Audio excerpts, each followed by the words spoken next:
Aku gadiyaase raayyaan ittisa biyyaa kutataan poolisiin Oromiyaa jajjabduun akka feerroo jaarraa kaleessaa sana garboonfataa kuffisee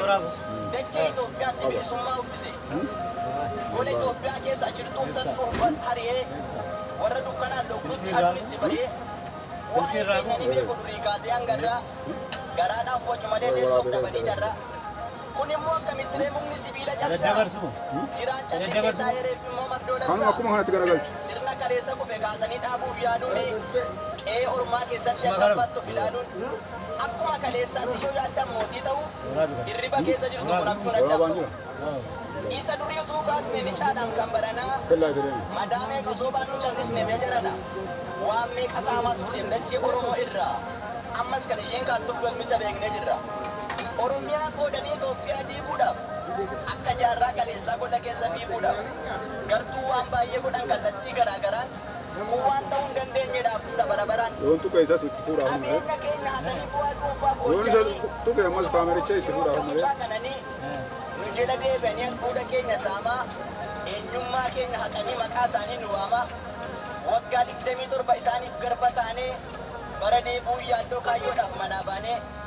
ola deemtota keenya danuu allaattii nyaattee bara armeen ajjeefamtu sana dhala garaatti baattee waan baay'ee dandeenyee fi callisnaan akka gowwaa kan kaleessaa gubbaatti ammas nuuf kotti bowwaa gadheen silas gadheedha hin beektu maallaan jedhu itti roobsi raayyaa qojaan argaa isheen mana daashii keessatti danuun agartuu dhabee dhaddacha murtii irratti dhugaan miidhamaa dabee aangoo ishiitti hirkattee haadha hiyyeessaa boosisaa haayyuu hidhaatti guurtee warra doofaa moosisaa akkasiin bara baay'ee nu gootee warra hoodaa lammii wal jibbisiisaa naannummaadhaan nu qoodaa madaan keenya kaleessaa utuun fayyin qullaa'e ammas nurraa wajjiti nu miidhuun itti urgaa'e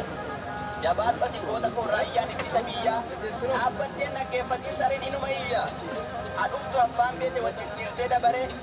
atoosuma kaleessaati leenca maaltu dhibare warri garaadhaaf kaattu kanalaaf biyya keessaa liqimsi meeshii kana basaaltu na dhageessaa Utummaa hannee miti sanyii keenyatu dhiira qaama ofiitiitu jallisuun eessa jira haadha keenyatu da'eef kan akka taaddee birruu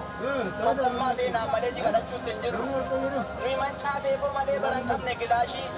hattuu akka keemee qabiyyaa baasne jiraashii bara mootummaa keetti qomoon addanuu qooddee loogii kee danuu sana sirratti barre booddee uummanni Itoophiyaa qaata sirratti bare kaayyoon kee gara manga'uufumaaf kaatta malee Polisi koo jabduu koo haqaaf kan taate michuu akka biiftuu mul'ata injifannoon keessichuu